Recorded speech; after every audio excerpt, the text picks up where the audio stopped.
அடமானத்தில் இருக்கும் தங்க நகையை மீட்டு மார்க்கெட் விலையில் உடனடியாக விற்க சிறந்த வழி பிரைம் கோல்ட் ஹப். தொடர்புக்கு 9845551787. தங்கத்தை மட்டுமல்ல, உங்கள் தன்னம்பிக்கையையும் மீட்டுத் தருகிறோம். ஹாலிடேஸ்னாலே அது நம்ம ஜிடி ஹாலிடேஸ் தான். GT holidays, South India's #1 travel brand. You know you are special when you're with GT Holidays. நம்ம ஒரு பாட்டை ஒன்று போட்டு தலைவர் விஜய் அவர்களின் ரசிகர்களை உற்சாகம். உங்க தலைவர் விஜய் அவர்களின் சார் தலைவர் விஜய் தலைவர் விஜய் அவர்களே, அவர் தமிழ்நாட்டுக்கே தலைவர் ஆக போறாரு. மாநாடு மாநாடு மதுரையில மாநாடு, நீ கூடு மாசா தான் நீ கூடு. மாசான மாநாடா தான் இருக்கும் அது. இது வரைக்கும் மதுரைனாலே உங்களுக்கு வந்து மாஸ் தான். நான் ஏற்கனவே சொன்னேன், நீங்க கேட்டீங்க எங்க நடக்குங்க வந்து மாநாடு. நான் தெளிவா அடிச்சு சொன்னேன், மாநாடு காட்டு குதிரையாக மதுரையில் தான் வந்து நடத்துவார். அதே மாதிரி ஆயிடுச்சு. திரு விஜய் அவர்கள் கத்தியை தீட்டிட்டு இருக்காரு. ரசிகர்களின், இளைஞர்களின், அவருடைய வெறித்தனமான ரசிகர்களுடைய புத்தி கூர்மையை இன்னும் ஸ்பீட் பண்றாரு. களத்துக்கு வந்த சீமான் காணாமல் போவார். அவரோட ஓட்டு பேங்க் எவ்வளவு குறையும் பார்த்து வெறித்தனமா இருக்காங்கல்ல, அவங்களுக்கு யார் லீடர்? திரு விஜய் அவர்கள். அஜித் வந்தாருன்னு வச்சுங்க, இது நடக்கும். விக்கிரவாண்டியில 3 லட்சம் 4 லட்சம்லாம் இல்லைங்க, அது 10 லட்சத்தை தாண்டி போகும் நான் சொன்னேன். அவங்க அதை யூஸ் பண்ணி பெரிய வீடியோ வைரல் பண்ண. அதே மாதிரி இப்ப நான் சொல்றேன், 15 இருந்து 20 லட்சம் பேர் வரும். எண்ணில் ஒரு பாதின்னு சொல்றது இருக்குல்ல, அது தமிழ்நாட்டிலையும் ஆந்திராலையும் தான். அப்படிப்பட்ட நடிச்சுட்டு நான் உனக்கு எதையுமே செய்ய மாட்டேன்னு நீ பாட்டு சம்பாரிச்சுட்டு நீ பாட்டு கை காட்டு போறதெல்லாம் நான் ஒத்துக்க மாட்டேன். நீ இந்த மக்களுக்கு இறங்கி வேலை செய், சும்மா இந்த கதையெல்லாம் விடாத. என்னைய தப்பா பயன்படுத்தாதீங்கன்றத இன்டைரக்டா சொல்றேன். நான் பொதுநலத்துக்கு யூஸ் பண்றப்பா, உன்னை விட நான் தான் பெட்டர். இப்ப என்ன மாநாட்டுக்கு அஜித்தை விட விஜய் பெட்டர், பொதுநலமா வந்துட்டாரு. என்ன இப்போ ஆதன் சிமனையில் அனைவருக்கும் ஒரு பெரிய வணக்கம் அண்ட் வெல்கம் டு ஷோ. இன்னைக்கு என் கூட பிரவீன் காந்தி சார் இணைஞ்சிருக்காங்க. விஜய் அவர்களை பத்தின படத்தோட அப்டேட் கேளுங்க அப்படின்றது கம்மியாகி மாநாட்டோட அப்டேட் கேளுங்க அப்படின்றதான் அதிகமாயிருச்சுன்னு சொல்லலாம். சார் வணக்கம். வணக்கம்மா, எப்படி இருக்கீங்க சார்? நல்லா இருக்கேன் சார். மாநாடு 25ஆம் தேதி கேப்டனோட பிறந்த நாளில் நடத்துகிறோம் அப்படின்னாங்க. விஜயகாந்தோட ரசிகர்கள் எல்லாமே அந்த மாநாட்டில் கலந்துப்பாங்க, ஆதரவு கொடுப்பாங்க அப்படின்னு ஒரு பக்கம் இருந்துச்சு. இப்போ முன்கூட்டியே அந்த மாநாடு நடக்க போகுது. எப்படி பார்க்குறீங்க இதை? விஜய் அவர்கள் அவ்வளோ பொறுமையாக இருக்காரா, இல்லை அவ்வளோ நெருக்கடிகள் இருக்கா, என்ன நடக்குது? ஒரு பாட்டில் இருந்தே ஆரம்பிப்போம். எப்படி அங்கே அதுக்குன்னு ஒரு பாட்டு ரெடி பண்ணியிருப்பாங்க. நம்ம ஒரு பாட்டை ஒன்று போட்டு திரு விஜய் அவர்களின், தலைவர் விஜய் அவர்களின் ரசிகர்களை உற்சாகம். உங்க தலைவர் விஜய் அவர்களின் சார் தலைவர் விஜய் தலைவர் விஜய் அவர்களின், அவர் தமிழ்நாட்டுக்கே தலைவர் ஆக போறாரு. நான் அது என்ன ஏன் தலைவர்னு, தமிழ்நாட்டுக்கே தலைவர் ஆக போறாரு. சிஎம் ஆனார்னா தானே. சரி, அது எப்பன்றது அவனுக்கு தான் தெரியும். ஆனால் அவர் கன்ஃபார்மா சிஎம் ஆகிறார், அது கன்ஃபார்ம். அதில் ஒன்றும் மாற்றுக்கிறதே கிடையாது. ஓகே, ஒரு பாட்டிலேயே ஒன்று ஆரம்பிப்போம். மாநாடு மாநாடு மதுரையில் மாநாடு, நீ கூடு மாசா தான் நீ கூடு அப்படின்ற மாதிரி ஒரு மாசான மாநாடாக தான் இருக்கும் அது. இது வரைக்கும் மதுரைனாலே உங்களுக்கு வந்து மாஸ் தான். அந்த மதுரையோட மக்களோட மனோநிலை இருக்குல்ல, அது மாஸ் தான். சாப்பாட்டில் இருந்து கோயிலாக இருந்தாலும் சரி, எதுவாக இருக்கட்டும். 18 அந்த கருப்புக்கோட கதவை திறந்தாங்க ஒரு 4 நாளைக்கு முன்னாடி தான். அந்த 18 இப்போ கருப்புன்னு ஒரு கோயில் ஒன்று இருக்குது. அதை திறக்கும் போது மக்களோட அந்த ஆரவாரமாக அந்த இதுவும் பார்க்கும்போது மதுரையோட அந்த வெறி இருக்குல்லங்க, அது உண்மையிலேயே தமிழ் தான். அது மதுரை தாங்க, அது அந்த வெறி தாங்க. தமிழனாலே அது வெறி தான். அதனால தான் திருப்பரங்குன்றத்துலேருந்து ஆரம்பிக்கிறார் முருகன். அவருடைய படைபலத்தை திருப்பரங்குன்றத்துலேருந்து ஆரம்பிக்கிறார், முடிக்கிறது மதுரையில் தான் முடியும். பழமுதிர் சோலையோட எண்டு வந்து 6 வீடு இருக்கு இல்லையா, பழமுதிர் சோலையும் அங்கே தான். ஸோ மதுரை தான் ஆரம்பமும் முடிவும். அதை தான் அது சொல்ல வருது, தமிழ் கடவுள் முருகன்னு. அப்போது திரு விஜய் அவர்கள் ஏற்கனவே விக்கிரவாண்டியில் போட்டார். வி சாலையில் விக்கிரவாண்டி விவேகமாக நடத்தின ஒரு மாநாடு. அது ஒரு 40 நிமிஷம் பொழந்து கட்டினார். வெற்றி மாநாடாகவும் பெரிய லெவலில் அது பேசப்பட்டது. இப்போ மதுரையில் நடத்த போகிற இந்த மாநாடு இருக்குது பார்த்தீங்களா, இது வந்து கிட்டத்தட்ட நான் சொல்கிறது கொஞ்சம் எக்ஸாசரேட்டாக இருக்கும், ஆனால் உண்மை அதுதான். எம்ஜிஆர் கூட்டின மாதிரி இருக்குங்க. ஓகே, எம்ஜிஆர் கூட்டின மாதிரி. அதாவது விஜயகாந்த் சார் இப்போதைக்கு கரண்ட்டில் சொல்லுவாங்க. ஆமாம், ஆனால் நம்ம மதுரைன்னு சொன்னாலே அது எம்ஜிஆர் தான். ஏன்னா எம்ஜிஆருக்கு வந்து மதுரை வந்து அப்படி ஒரு ஃபேமஸாக. அவரோட கடைசி பட டைட்டில் மதுரையை மீட்ட சுந்தரபாண்டியன் தான். அது படம் எலெக்ஷனு 77. அப்போது அந்த படம் வெளியிடுறதுக்கு அவர் போராடினார். படம் பெருசாக போகல, ஏன்னா அவர் ஃபோக்கஸ் பூரா இதில் இருந்தது. டைட்டில் வந்து மதுரையை மீட்ட சுந்தரபாண்டியன். அவர் மதுரை வந்து அவருக்கு எங்கே வேணால் ஆண்டிப்பட்டி அது இதுன்னு ஒரு சில தொகுதிகள் இருக்குது. அங்கெல்லாம் யாரை நிற்க வச்சாலும் ரெட்டையில தான். அது இன்றைக்கும் அந்த மாசு இருக்குது. யாரோ வந்து அது கட்சிக்கு தலைவராக இருந்தாலும் இன்னமும் எம்ஜிஆர் தான்ற ஒரு இடம் இருக்குல்ல, அந்த இடத்த விஜய் பிடிப்பார். ஓகே, அதை வந்து இந்த மதுரை மாநாடு சொல்லும். இன்னொன்று சொல்லட்டுங்களா, கொஞ்சம் விஜய் சார் இன்னும் வந்து முழுசா தன்னை விஜய் இன்னும் விஸ்வரூபம் எடுக்கவில்லை. ஓகே, ஆனால் மதுரை மாநாட்டுக்கு அப்புறம் அவர் விஸ்வரூபம் எடுப்பார். அப்படிங்களா? ஆமாம் ஆமாம், எனக்கு அந்த ஐயோ இவ்வளோ பேர் என்னை நம்பி வராங்க, இவ்வளோ பெரிய எக்ஸ்பெக்டேஷன் இருக்கு, இனி நான் வந்து தூங்கக்கூடாது. இப்போ தொடர்ந்து விஜயோட படங்கள் வெற்றி அடைய தான் விஜய் என்ன பண்றாருன்னா ஃபோக்கஸ் அதிகம் பண்றாரு, கதை கேட்கறதுல, டீம் செட் பண்றதுலன்னு. அது மாதிரி இந்த மக்கள் வந்து மாநாட்டில் கூட போகிற மாநாட்டில் ஒன்று நடக்க போகுதுங்க, நீங்கள் வேணால் பார்த்துங்க, விக்கிரவாண்டியோட இங்கே அதிகமாக இருக்கும். சமீபத்தில் சிலரில் சந்திச்சு நேரில் நான் ஒரு இடத்துக்கு போகலான்னு பார்த்தேன். ஆனால் அங்கே கூட்ட நெரிசல் ஆயிரும், அதனால அவங்களே என்னை தேடி வந்துட்டாங்க. பனையூரில் வச்சு நான் அவங்களை சந்தித்தேன். மீண்டும் அந்த பனையூரின் பண்ணையார் அப்படின்ற ஒரு விஷயம் தான், ஏன் அதுக்குள்ளார அவரே சிக்கிக்கிறார் சார்? ஒரு கட்சியின் தலைவராக மாறிட்டாரு. அந்த தலைவர் ஒரு சம்பவத்துக்கு நேரில் போய் களத்தில் நின்னாதான் அவங்களோட வலியும் வேதனையும் தெரியும். இன்னும் பனையூர் விட்டு நீங்கள் வெளியே வர மாட்டீங்களா, அந்த விமர்சனத்துக்குள்ளார இன்னும் விஜய் வந்து அடக்கிட்டே இருக்காங்களே, அது எப்படி? இல்லை என்னென்னம்மா நல்லா கேட்டுங்க, அவர் ஒரு பெரிய நடிகர், நல்ல நம்பர் 1 வந்து அவர். இன்னமும் மக்கள் அவரை ஒரு நடிகர், பெரிய நடிகராக, தமிழகத்தின் நம்பர் 1 நடிகர், அதாவது ரசிகர்கள் இளைஞர்கள் அதிகமாக வச்சிருக்காங்க. இப்போ ரஜினி சாரா இவரான்னு பார்த்தீங்கன்னா, ரஜினி சாருக்கு எல்லா ஏஜ்லையும் எல்லா ரசிகர்கள் இருப்பாங்க, ஆனால் இளைஞர்கள் கூட்டம் அதிகமாக இருக்கிறது திரு விஜய் அவர்களுக்கு தான். அதை இன்னைக்கு அரசியலுக்கு திருப்பிட்டாரு. அதனால இவர் ஒரு இடத்துக்கு வராருன்னா அந்த இடமே வந்து வேற மாதிரி கஜகஜன்னு ஆயிடுது. ஸோ ரெண்டாவது, இப்போ அவர் படம் முடிகிற வரைக்கும் வெயிட் பண்ணுறாரு, இஸ் வெயிட்டிங் ஃபார் அந்த படம் முடிச்சுட்டு 2026 பொங்கலுக்கு அப்புறம் தான் படம் ரிலீஸ். இல்லை அப்போ இல்லை 26ல் அந்த படம் ரிலீஸ் ஆகுமா எனக்கு. ஆனால் நான் உங்களுக்கு நீங்கள் இந்த கேள்விக்கான பதிலே நான் முன்னாடி சொல்லிட்டேன்.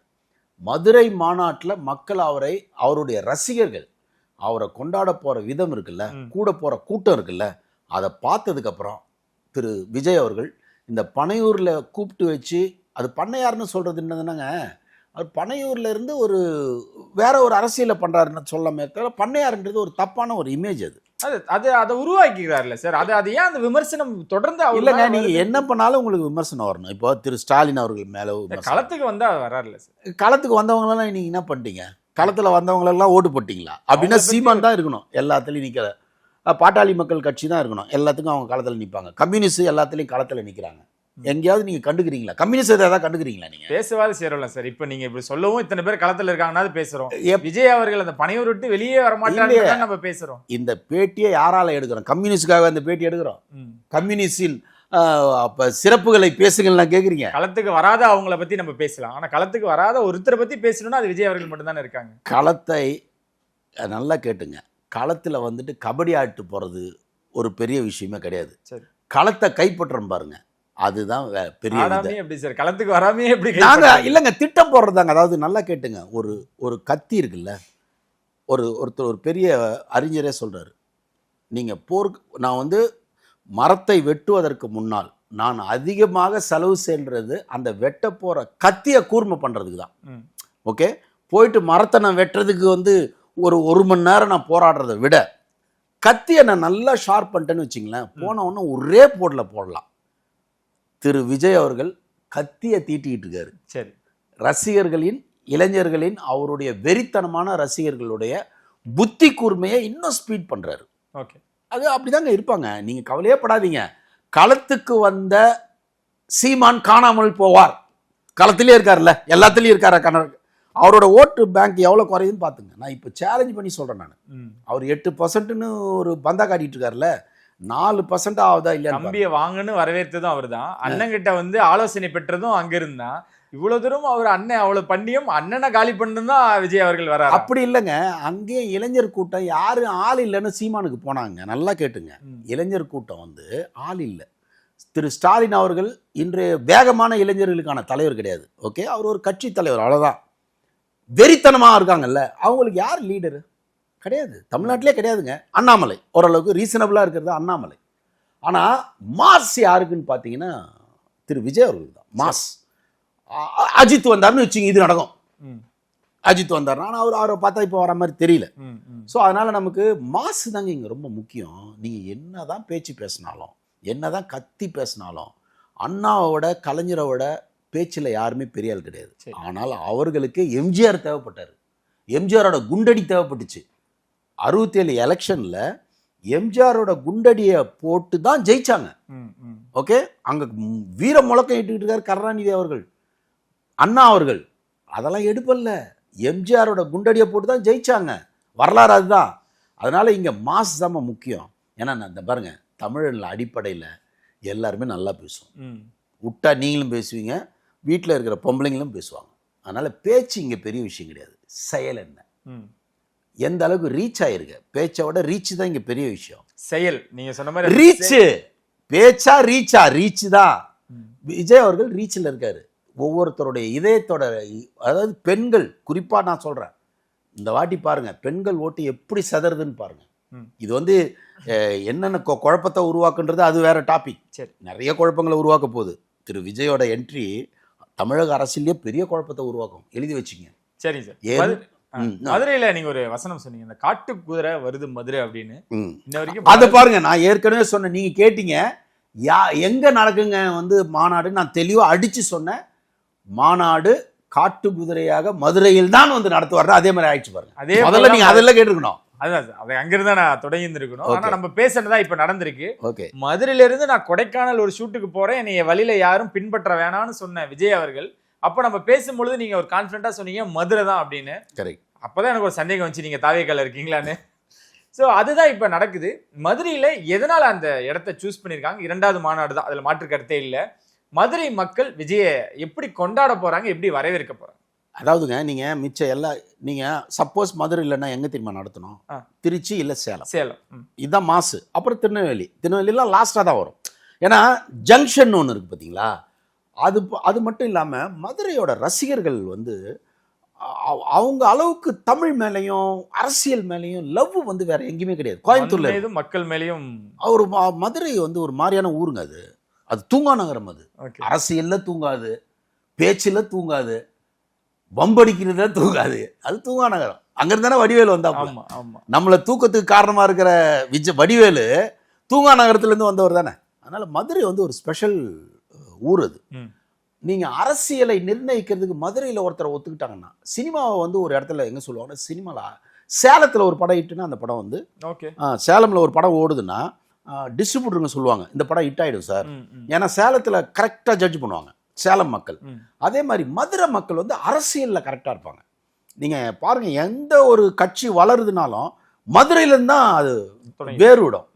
அது எம்ஜிஆர் ஆகட்டும், விஜயகாந்த் சார் ஆகட்டும், இப்போ விஜய் ஆகட்டும், எல்லாருமே அந்த மதுரை மண்ணை வந்து அக்செப்ட் பண்ணிக்கிட்டீங்கன்னா. ஏன்னா மதுரை மண்ணோட இன்னொரு ஸ்பெஷாலிட்டி சொல்கிறேன், அவங்க தான் எல்லா இடத்துலையும் ஸ்ப்ரெட் ஆகிருக்காங்க.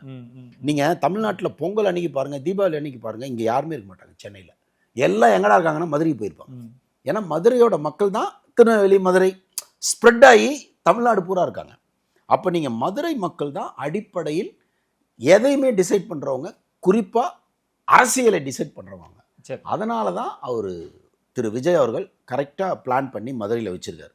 நான் இப்போ சொல்கிறேன், திரு விஜய் அவர்களுடைய முடிவு இருக்குல்ல, ஸ்பீடு இருக்குதுல்ல, மதுரைக்கு அப்புறம் மாறும். ஓகே, மதுரை வந்து அவரை மாற்றிடும். ஏன்னா 8 லட்சம் பேர் வந்ததா ரிப்போர்ட்டு உங்கள் சேனலில் தான் நான் சொன்னேன்.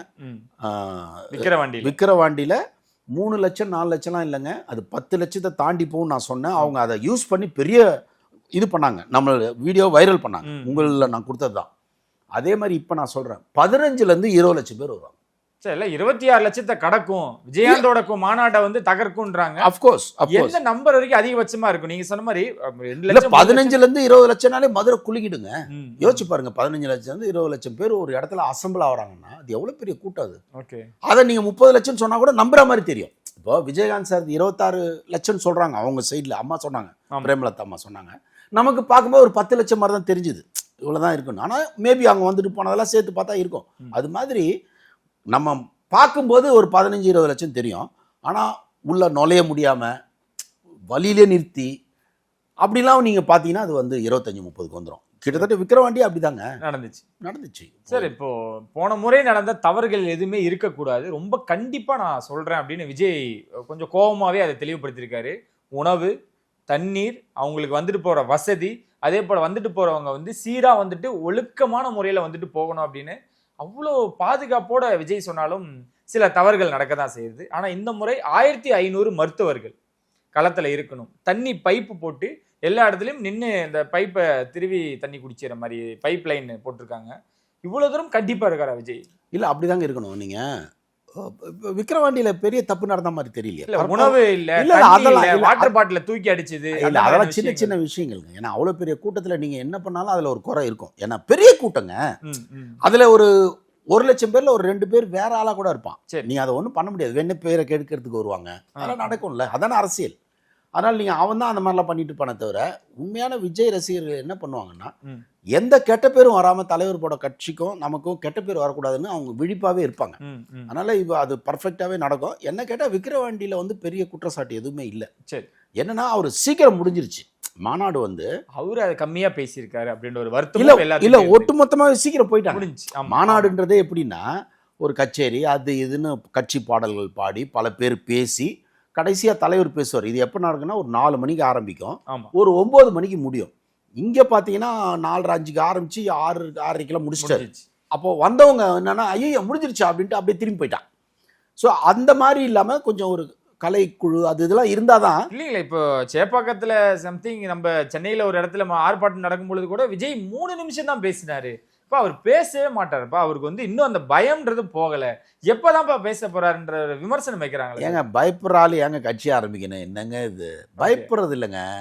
அது வந்து நீங்க அவரோட படங்கள்ல பாருங்க, ஒரு ஹீரோ அப்படியே பூவே உனக்காக சைலண்டாவே இருப்பாரு. ஆமா, ஆனா எல்லாத்தையும் அவரோட நாலேஜில் தான் எல்லாமே நடக்கும். அந்த கதையோட முடிச்சு அவர் தான் சைலண்டாக இருந்து எல்லா வேலையும் பண்ணி ஒரு லவ்வை சேர்த்து வச்சுட்டு போவார். மேக்ஸிமம் எல்லா படங்கள்லையும் பாருங்கள், கில்லி ஆகட்டும் எல்லா படமும் அது மாதிரி நீங்கள் ஒரு சைலண்ட்டாக இருந்து ஒரு வேலையை தான் செய்யறதுக்கு தான் அவர் இறங்கியிருக்காரு தவிர, அவர் அதிரடியாக சீமான் மாதிரி பேசிக்கிட்டு இருக்குன்ற அரசியல் அவர்கிட்ட எதிர்பார்க்காதீங்க. முதல்ல நான் சொல்கிறேன் வேணாம் சார், கொஞ்சம் அரை மணி நேரமாவது பேசுங்க. 3 நிமிஷம் பேசுறதுக்கு அத்தனை மக்கள். சரி, இப்போ அவர் 1/2 மணி நேரம் பேசிட்டாருங்க. இங்கே என்ன அப்படியே அந்த தப்புகள்லாம் ஒரே சரி செய்யப்படுமா? தப்புகள் சரி செய்யப்படலினாலும் அங்கே வந்து மக்கள் விஜயோட பேச்சுக்காகவும் அதையாவது அவங்களுக்கு. நான் வீட்டில் அவரை படமா பார்த்து தள்ளிட்டு இருக்கிறாங்க, எனக்கு போதுங்க. வந்து பார்த்தாலே சார் அவர் பனையூர்லயே இருக்காரு, நான் பார்த்துட்டேங்க, எனக்கு பார்த்தாலே போதுங்க. இல்லைங்க உண்மை அதாங்க, எனக்கு பார்த்தாலே போதுங்க. இந்த மனோநிலை தான் 80%. நீங்க சொல்றது ஒரு 20% இருக்கலாம். ஆனா 80% நான் விஜயை பார்த்தேன்றது தான் ஹாப்பி. விஜய் பேசினாரு, நான்லாம் விசில் பறந்தது அப்படிலாம் வேண்டாம். அதுக்கு சீமான வச்சிங்க, நீங்க கேட்டகரி பிரிச்சிங்க. அப்ப பேச்சே இல்லைங்க, தேவையில்லை. வீச்சு தான், எதுக்கு பேச்சு? வீச்சு தான் சிறப்பு. அதனால அது கரெக்ட். Is going.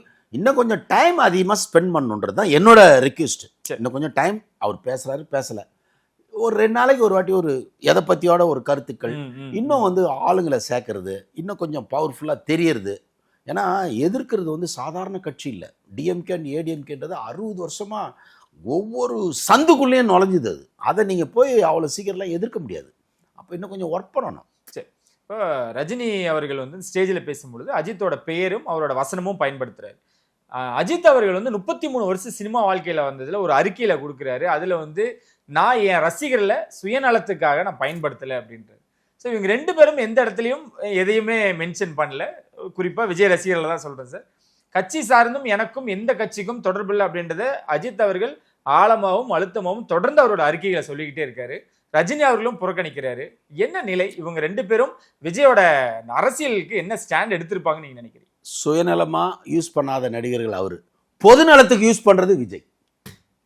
இது பெட்டரா இது பெட்டரா நீங்களே முடிவு பண்ணீங்க. சுயநலத்துக்கு நான் யூஸ் பண்ணலங்க, ஆனா பொது நலத்துக்கு நான் யூஸ் பண்றேங்க. எது பெட்டர்? பொது நலத்துக்கு யூஸ் பண்றதா பெட்டர். அதுல மாற்று கருத்து பாருங்க. தமிழ்நாட்டு, ஆந்திரா நல்லா கேட்டுங்க, மிச்ச மாநிலத்தில் இருக்கிற நடிகர்களா வருவாங்க, நடிச்சுட்டு போயிடுவாங்க. அதானே சார் அவங்களோட. கேளுங்க, ஆந்திராவாக இது கேரளாவாகட்டும், கொஞ்சம் கர்நாடகாவில் வந்து சிவராஜ்குமார் ஆகட்டும், ராஜ்குமார் சார் ஆகட்டும், அவங்களுக்குலாம் பெரிய மரியாதை இருக்கும், ஃபேமிலி வேல்யூ. நீங்கள் இப்போ இந்தியில் போனீங்கன்னா நடிக்கிறத பார்ப்பாங்க, ஷாருக் கானை பார்ப்பாங்க, எல்லாரையும் பார்ப்பாங்க. ஆனால் எண்ணில் ஒரு பாதின்னு சொல்றது இருக்குல்ல, அது தமிழ்நாட்டிலையும் ஆந்திராலையும் தான். ஆமாம். அப்போ அப்படிப்பட்ட நடிச்சுட்டு நான் உனக்கு எதையுமே செய்ய மாட்டேன்னு நீ பாட்டு சம்பாரிச்சுட்டு நீ பாட்டு கை காட்டு போறதெல்லாம் நான் ஒத்துக்க மாட்டேன். நீ இந்த மக்களுக்கு இறங்கி வேலை செய், சும்மா இந்த கதையெல்லாம் விடாத, இறங்கி வேலை செய்ப்பா. உனக்காக பாலை ஊத்துறான், உனக்காக 1000 ரூபாய் டிக்கெட்டை வாங்குறான், நீ ஒண்ணுமே செய்ய மாட்டியா? நீ வாயா மாற்றத்தை கூடியா? மாற்றம் இல்லைன்னு தானே அழுகுறோம். எல்லாரும் அரசியலுக்கு வாங்க, வாங்க செய்யுங்க. அவங்க தான் இருக்காங்களா சார்? யார் இருக்கா? சார் ஒருத்தர் டைரக்ட் பண்ண இருக்காரு சார், நடிக்கிறவன் தான் சார், அவர் கேமராமேன் தான் சார். எந்த அரசியல்வாதி 80% ஓட்டு வாங்கி இங்க ஜெயிச்சிருக்காங்க சார் நான் என்ன கேட்கறேன்னா, இல்லைம்மா, எல்லாருக்கும் எனக்கு ஆல்ரெடி ஆள் இருக்குன்னு சொல்றீங்கல்ல. இப்போ ஒரு உதாரணத்துக்கு ஒரு கட்சியோட தலைவர் இருக்காரு, அவருக்கு எத்தனை % வருது? 10%, 5%, 20%. அப்ப 80% உன்னை பிடிக்கலன்னு தானே அர்த்தம். பிடிக்காதனால இங்க அரசியல் நடக்காமே இல்ல, எது நடக்காமே இல்ல சார். நான் என்ன கேட்கறேன்னா, ஒரு இயக்குனர் வேலைகளை அவங்க செஞ்சுட்டு இருக்காங்க. நடிகரானா அவர் யார் நான் நடிச்சேன் யாரும் கேட்கவும் முடியாது, உரிமை இல்லைன்னு வச்சுக்கீங்களேன். அது மக்கள் ஏத்துக்கிறதும் ஏத்துக்காது மக்களோட கையில இருக்கு. நீங்க எல்லாரையும் வாங்கன்னு சொல்றது அது அவங்களோட விருப்பம் தானே. அப்படி கிடையாதுங்க. தமிழ்நாடை பொறுத்த வரைக்கும் நான் உன்னை நடிகனா பார்க்கல, என் குடும்பத்துல ஒருத்தனா பாக்குறேன். என் வீட்டுல இப்ப பிரச்சனை வந்து ஒர்க் பண்ணு, நான் ஒர்க் பண்ண மாட்டேன், நான் பெருந்தன்மையை போறலாம் சொல்லாது சார். நடிகன் தான் அதுக்கு தீர்வு. இப்ப ரஜினிகாந்த் போனது கரெக்டா? நான் சொல்றேன் தப்புங்க, போனது தப்புங்க. ரஜினிகாந்த் மட்டும் போன வாட்டி அரசியல வந்து என்னென்னமோ நடந்திருக்குங்க, என்னென்னமோ நடந்திருக்கும். அதுதான் சார் ஆன்மீக மண்ணுன்றது ப்ரூவ் ஆயிருக்கும். வீட்டை சுத்தம் பண்ணி நாடு தானா சுத்தமாகுன்றதுதான் ஒரு கருத்து. சரி, ரஜினி அவர்களும் அஜித் அவர்களையும் நீங்க அரசியலுக்கு வாங்கன்னு கூப்பிடுறது அது அவங்க 2 பேர்த்தோட தனிப்பட்ட கருத்து. நீங்க இதை சொல்லாதீங்கன்ற, வந்தவரே சொல்லாதீங்க.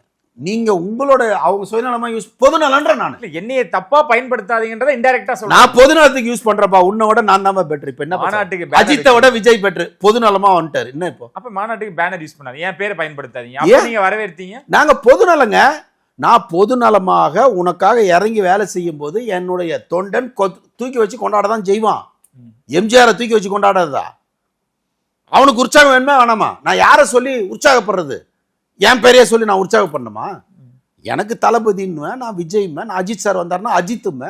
இல்ல, தளபதியை நீங்க வாங்கன்னு சொல்றதுக்கும் அஜித்தோட ரசிகனா நான் உங்களை வரவேற்கிறேன் அப்படின்றதும் ஒரு இது பாருங்க. சுயநலமா நான் யூஸ் பண்ண மாட்டேன், பொது நலத்துக்கு நான் யூஸ் பண்றேன். எது பெட்டர் நீங்களே சொல்லுங்க. நான் அலோ பண்ணல, நான் பர்மிஷனே கொடுக்கல, என் பேர் நீங்க எப்படி பயன்படுத்துவீங்க? ஏங்க, அத்தனை விஜய் ரசிகர்கள் வந்து நின்னாங்களே 10 லட்சம் பேரு, இவர் போய் வீட்டுக்கு போய் நோட்டீஸ் கொடுத்தாரா? ஒரு சொன்னாரு நான் வாங்கப்பான்னு, வந்தான்ல, அப்ப தேவைப்படுது இல்ல. இப்ப மதுரையை பாருங்க, எவ்வளவு தேவைப்படுதுன்னு மதுரையை பாருங்க. அப்ப ரஜினி அவர்களும் அஜித் அவர்களோட ஆதரவு தேவையில்லை. யாருக்கு தேவையில்லை? விஜய் அவர்களுக்கும் அவரோட கட்சிக்கும். ஏங்க, ரசிகர்கள் தாங்க தேவை, மக்கள், தமிழக மக்கள் தான் தேவை. ரஜினி சார் சொல்லிட்டாருன்னா ஓட்டு வந்துருமா? ரஜினி சார் சொல்லிட்டாரு ஒருவேளை விஜய்க்கு ஓட்டு போடுங்கன்னு, சத்தியமா சொல்ல மாட்டாரு, சொல்லவே மாட்டாரு. அஜித் சார் சொல்லுவாரா? அதுதான் சார் இவர் இன்டைரக்டா சொல்றாருன்னு தான் நான் சொல்லிட்டு இருக்கேன். சொல்ல மாட்டாங்க அவர்களுக்கு. எனக்கு என்னன்னா, எனக்கு ரஜினி சாரும் வேணும், அஜித் சாரும் வேணும். ஆனா நிஜம் என்ன நான் சொல்றேன்னா, விஜய் சார் தான் வேணும். விஜய் அவர்கள் பொதுநலத்தோடு வந்திருக்கிறார், சுயநலத்துக்கு யூஸ் பண்ண வரல. சிறப்பு. ஓகே, அதனால குற்றவாளியா திரு விஜயை மாற்றாதீர்கள். இளைஞர்களை நல்வழிப்படுத்த படிப்புக்கு வராரு. எனக்கு எங்க நான் விஜய் சாரை நான் சப்போர்ட் பண்றேன்னா, படிப்புக்காக அவருடைய வேலையை ஆரம்பிக்கிறார். எங்க விஜய் ஆரம்பிச்சாரு? வருஷா வருஷம் படிச்ச பசங்களுக்கு அவங்களை என்கரேஜ் பண்ணாரு. அங்கிருந்து அவருடைய அரசியல் வாழ்க்கையை ஆரம்பிக்கிறாரு. அப்போ எனக்கு அது பிடிக்குமா பிடிக்காதா? எனக்கு தனிப்பட்ட முறையில் நான் ஒவ்வொருத்தரும் படிக்கணும். இந்த படிப்பு இல்லை, இன்னொரு படிப்பு இருக்கு, ஒரு நேர்மை கலந்த படிப்பு. அது இல்லவே இல்லை. ஓகே, எத்திக்ஸ், அறம் சார்ந்த படிப்பே இல்லை. அதை வந்து எதிர்காலத்தில் கொண்டு வரணும். ஸோ இதெல்லாம் வந்து அவருக்கும் இருக்குன்னு வச்சுங்க. அதனால திரு விஜய் அவர்கள் இளைஞர்கள் நல்லா வரணும், படிப்பில் கான்சன்ட்ரேட் பண்ணணும், சுய ஒழுக்கம் வரணும், சுயமாக நானே ஜெயிப்பங்கிற எண்ணத்தை உருவாக்கணுன்றது திரு விஜய் சார் மாதிரியும் திரு அஜித் மாதிரியும் திரு விஜய் ரஜினிகாந்த் சார் மாதிரி ஆட்கள் சொன்னதாங்க அவன் கேட்பான். ஸ்டாலின் சொன்னாலோ, உதயநிதி ஸ்டாலின் சொன்னாலோ, சீமான் சொன்னாலோ, ஈவன் மோடி சொன்னா கூட கேட்க மாட்டாங்க. ஏன்னா அவன் பிறந்ததுலேருந்து அவன் பார்த்து அவன் ரத்தத்தில் ஊறி போச்சுங்க. விஜய் ரஜினிகாந்தையும் 50 வருஷமா நான் பார்த்துட்டு இருக்கேன் ரஜினி சார். இப்போ ரஜினி சார் ஒன்று சொன்னார்னா நான் உயிரையும் கொடுப்பேன். ஏன்னா நான் சின்ன வயசுலேருந்து அவர் பார்த்து ரசிக்கிறேன். அதே மாதிரி அடுத்து விஜய், அடுத்து அஜித், நீங்க தான் வரணும்.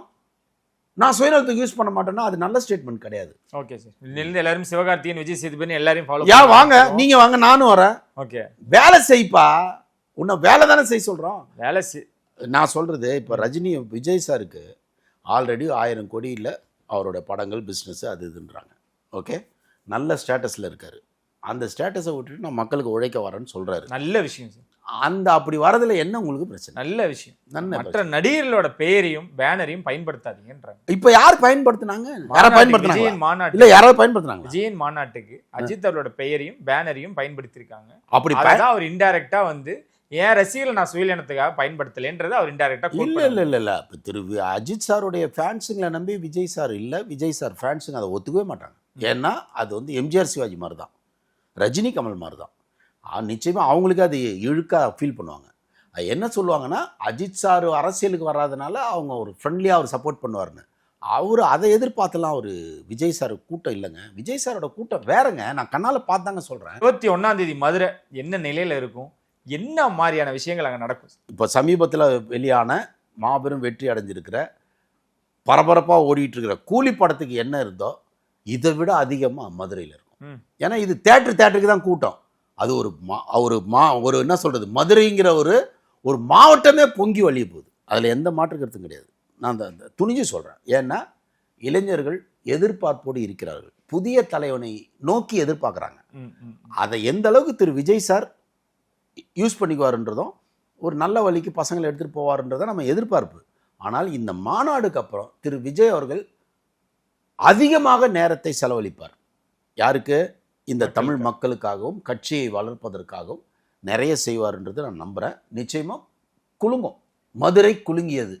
களத்தில் வந்தால் ஆதரவு கொடுக்க எல்லாருமே இருக்காங்க சார். எல்லாருமே அதுக்காக தான் தயாரிக்காங்க. ரொம்ப நன்றி சார். நிறைய விஷயங்கள் வழக்கம் போல மாநாடு மாபெரும் வெற்றி அடைய ஆதன் டிவி மூலமாக, ஆதன் சேனல் மூலமாக என்னுடைய வாழ்த்துக்களை சொல்கிறேன். உங்களோட வசனத்தோட முடிச்சீங்கன்னா நல்லா இருக்கும். வலிந்து ஓடும் கூட்டத்தை ஒளிந்திருந்து பார்க்க மிகவும் ஆர்வமாக இருக்கிறேன். மதுரை மாநாட்டை காட்டு குதிரையும் போட்டு விட்டீங்கன்னா சார். ஆமாம், காட்டு குதிரை மதுரைக்கு, அதாவது மதுரை என்பதே கட்டுக்கடங்காத கூட்டத்தை வைத்திருக்கும் மாவட்டம் எதுன்னு பார்த்தீங்கன்னா மதுரை. அதில் ஒரு கட்டுக்கடங்காத காளையாக, குதிரையாக நிச்சயமாக திரு விஜய் அவர்கள் மாபெரும் சாதனையை இந்த மாநாட்டின் மூலமாக செய்வார் என்பது என்னுடைய உறுதியான நம்பிக்கை. நன்றி சார்.